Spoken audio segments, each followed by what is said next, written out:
Gjithçka që mendon se e ndan veten nga bota është një iluzion. Shkenca ka zbuluar diçka të jashtëzakonshme, por pak njerëz e kuptojnë plotësisht.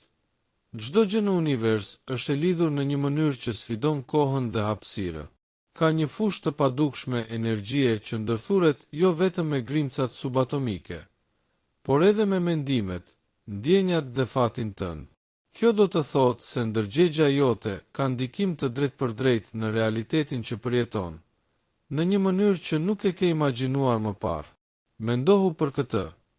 Nëse dy persona hedhin zar identik në vende të ndryshme të botës dhe njëri ndikon në tjetrin menjëherë, kjo nuk është magji, por një fenomen i vërtetuar nga fizika kuantike, i njohur si ngatërimi kuantik. Grimcat e lidhura përmes këtij fenomeni mbeten në komunikim të menjëhershëm, pavarësisht distancës. Por pak e dinë se ky parim nuk kufizohet vetëm në botën mikroskopike. Ai ndikon gjithashtu edhe në mendjen dhe energjinë tënde, dhe mund të luajë rol kyç në mënyrën si formohet realiteti yt.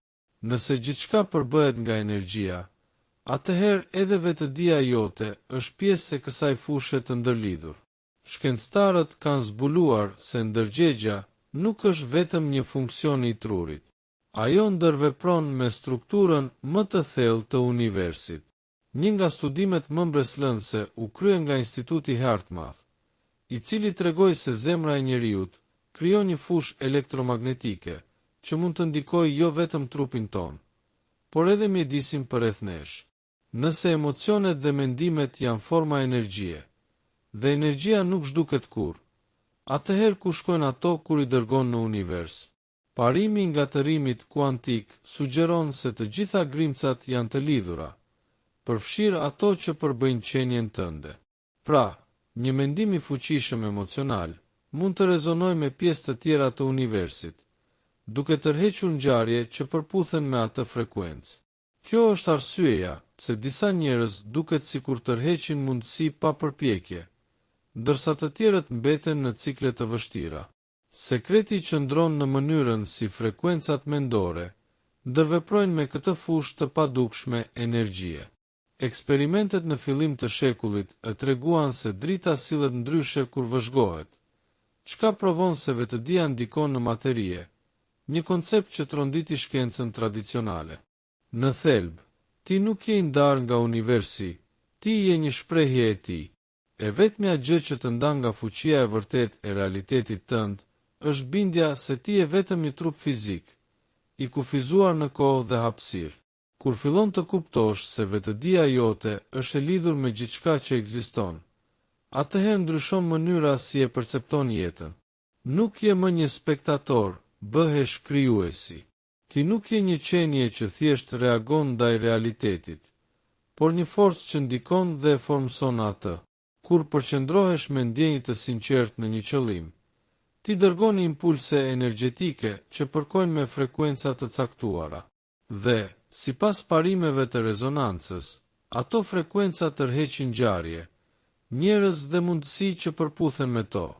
Prandaj, gjithçka që mendon dhe ndjen ka rëndësi reale. Një emocion si frika, për shembull, ka një frekuencë të ulët dhe tërheq ngjarje që i përngjajnë asaj ndjesie. Në anën tjetër, dashuria, falja dhe mirënjohja lëshojnë frekuenca më të larta, të cilat ndihmojnë në krijimin e realiteteve më të balancuara dhe pozitive. Nuk është thjesht një ide shpirtërore. Kjo është një ndërveprim i vërtetuar përmes matjeve të energjisë njerëzore dhe ndikimit të saj në ambient. Çdo mendim që ke është si një valë që shpërndahet përtej trurit tënd dhe prek këtë rrjet të padukshëm që lidh çdo gjë. Nëse mëson ta përdorësh këtë fuqi me vetëdije, nuk ka kufi për atë që mund të arrish. Kjo është arsyeja pse shumë mësues shpirtëror dhe studiues të fizikës kuantike bien dakord se universi është më shumë se materia, është një ndërthur. Kur bashkon zemrën dhe mendjen në një qëllim të, kur kalon nëpër një proces transformimi, fillon të vëresh sinkronizime të habitshme. Ngjarjet dhe takimet duken sikur ndodhin në mënyrë perfekte, sikur universi po të udhëzon. Mendon për një zgjidhje dhe ajo shfaqet. Dëshiron një mundësi dhe ajo vjen pikërisht në kohën e duhur. Gjendja jote emocionale përmirësohet natyrshëm. Ndjenjat negative si frika dhe ankthi humbasin fuqinë e tyre, sepse mendja jote nuk është më bllokuar në iluzionin e ndarjes dhe kaosit. Në vend të kësaj, ndjen një paqe të brendshme që buron nga bindja se gjithçka është e lidhur dhe rrjedh në favorin tënd. Ti fillon të tërheqësh njerëz dhe përvoja që përputhen me vibracionin tënd të ri. Kur frekuenca jote ndryshon, ndryshon edhe realiteti i jashtëm. Njerëzit që dikur ishin pjesë e jetës tënde mund të largohen, ndërsa lidhje të reja shfaqen, duke sjellë mundësi që përputhen me energjinë tënde të re. Sfidat nuk të mbizotërojnë më. Problemet dhe pengesat nuk zhduken si me magji, por reagimi yt ndaj tyre ndryshon. Fillon t'i shohësh ato si pjesë të një procesi më të madh mësimi, në vend që t'i shohësh si dënime apo dështime. Megjithatë, ka një gabim të madh që ndalon shumë njerëz nga ruajtja e kësaj gjendje e harmonie. Luhatja midis besimit dhe dyshimit. Shpesh, kur fillojmë të ndryshojmë frekuencën tonë, universi na teston. Ndodhin sfida të papritura, situata që duket se kundërshtojnë realitetin e ri, që po përpiqemi të krijojmë. Dhe nëse në atë moment dorëzohesh ndaj frikës, pasigurisë apo rikthehesh në modelet e vjetra të menduarit, ngadalson ose edhe bllokon procesin e transformimit. Kjo ndodh sepse universi gjithmonë kërkon një konfirmim, përpara se të forcojë një realitet të ri për ty. Kur vendos të ndryshosh brenda vetes, universi duhet të provojë vibracionin tënd për të siguruar që je me të vërtet i përkushtuar ndaj këtij transformimi. Imagjino se vendos të tërheqësh më shumë bollëk në jetën tënde dhe fillon të ndryshosh besimet përpara. Në ditët e para gjithçka duket se shkon mirë, derisa papritur ndodh një shpenzim i papritur ose një problem financiar. Në atë moment, shumica e njerëzve reagojnë me frustrim dhe frikë, duke rënë sërish në frekuencën e vjetër të mungesës. Dhe pikërisht aty dështojnë shumë njerëz.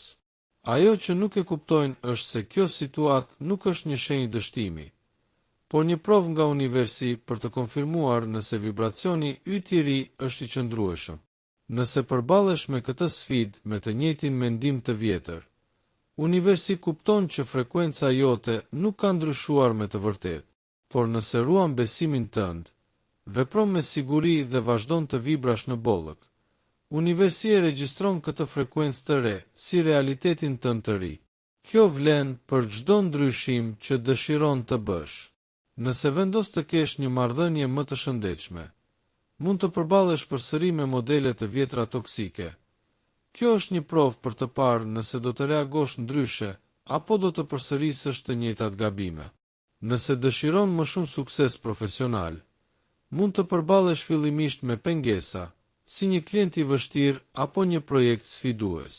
Nëse këmbëngull, universi e kupton që je gati për të ecur përpara. Nëse dëshiron të zhvillosh më shumë vetbesim, mund të përballesh me kritika të papritura, kjo për të parë nëse vetvlerësimi yt ka ndryshuar me të vërtetë, apo nëse ende varet nga vlerësimi i të tjerëve. Universi nuk të sfidon për të detyruar të heqësh dorë. Ai e bën këtë për të siguruar që je vërtet gati të pranosh atë që ke kërkuar. Kur e kupton këtë dinamik, sfidat nuk shihen më si pengesa, por si shenja përparimi. Ato nuk nënkuptojnë që po dështon përkundrazi, tregojnë se realiteti yt i ri është duke u rregulluar.